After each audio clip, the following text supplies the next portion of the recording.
Welcome to Bigfoot, Part 2. In 1994, former U.S. Forest Patrolman Paul Freeman claimed he saw a family of Bigfoots in Washington's Blue Mountains.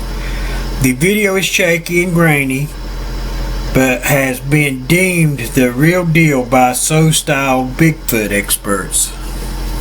Mississippi resident Josh Highcliffe captured video of this potential Bigfoot while hunting on his property in 2013. Afraid to go back into the woods, he posted the footage to YouTube asking for help to identify the animal or for a prankster to come forward. A hiker was walking through the Utah hills near Provo Canyon in 2012 when he spotted a large animal in the woods. As he approached, the animal stood up on two legs and started throwing rocks at him, supposedly a trademark behavior of the Sasquatch.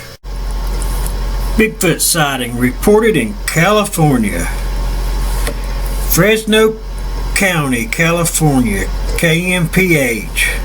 We've all heard the stories of Bigfoot. People saying they've seen the legendary beast all over the country. And now, another sighting in the Golden State.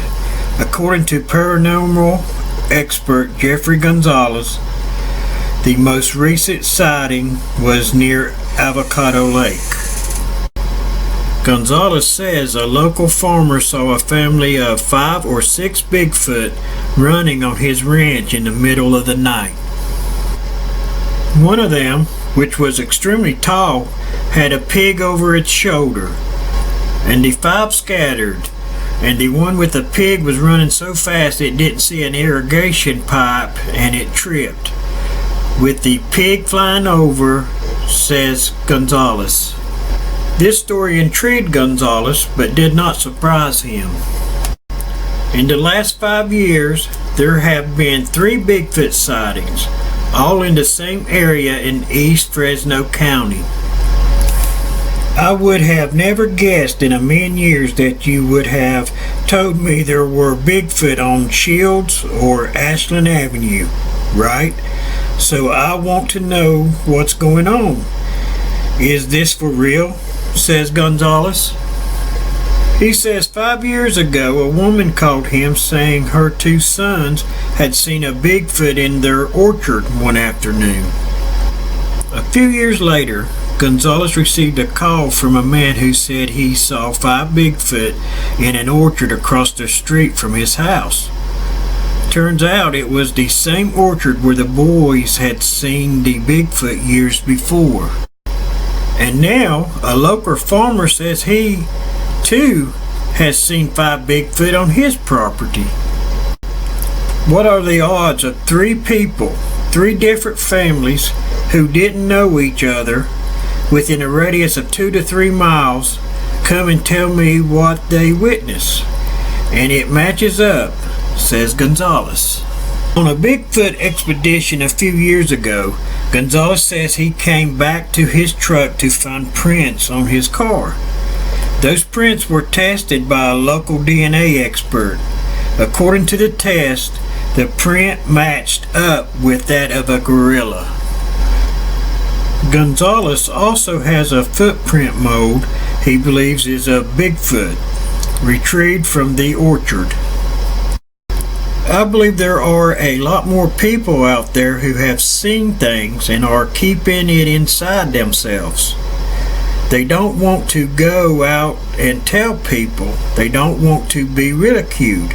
They don't want to be made fun of, says Gonzalez.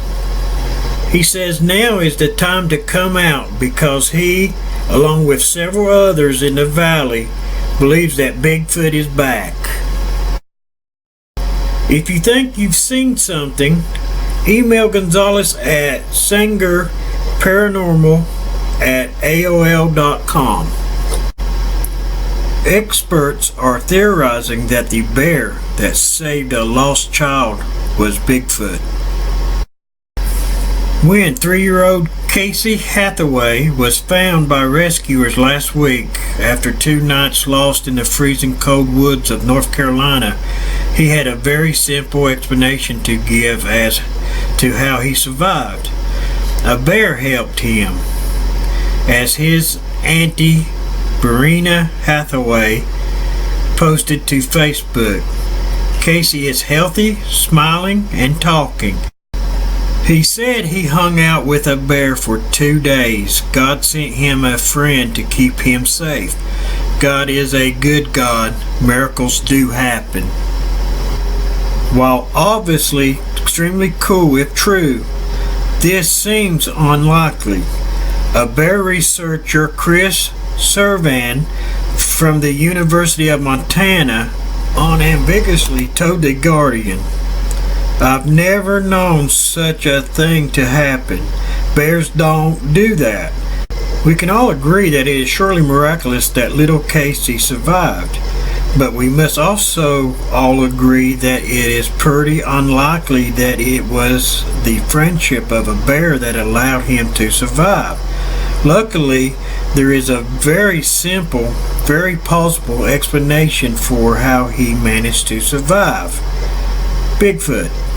The canny enthusiasts of the Bigfoot community don't miss a trick, and very quickly asserted that this story about a magical bear was actually probably a story about the world's most famous wooded ape.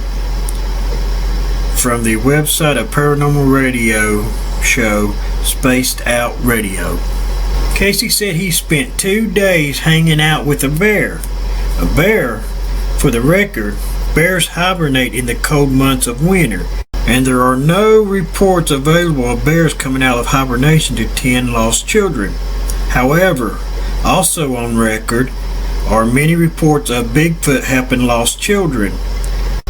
The compilations of Bigfoot stories include myriad experiences where Bigfoot intervened in a lost child's flight and helped him survive.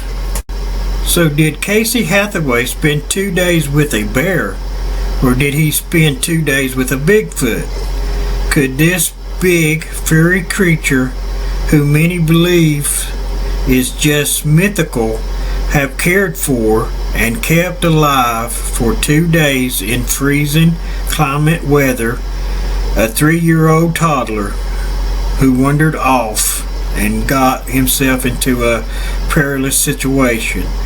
Some may doubt such a thing. However, in the light of what we know about bears in winter and Bigfoot's documented interaction with other children, I am going with Bigfoot. In their most recent episode, the cryptozoological experts at Bigfoot Outlaw Radio made similar speculations that it was more likely that Bigfoot had intervened in this matter. In the comments, YouTube user Gearhead996 agreed. I lived near this area. It was extremely cold those days. He said that a purple bear was with him. It's a very isolated part of eastern North Carolina. Very easy for a purple bear to stay hidden. My wife said he probably got lost and was found by a Sasquatch. The Sasquatch had to retreat when the area was heavily searched. The boy was then dropped off near some crossroads that had previously been gone through. Sasquatch news site Squatchable, which records reported Bigfoot sightings, posted a video suggesting that Bigfoots are known to rescue children, and this could well be the case this time. The BFRO, which is the biggest player in the Bigfoot scene, has yet to weigh in on this issue. Don't forget to tune in next week. We'll be going after the Loch Ness Monster. A lot of sightings this year so far.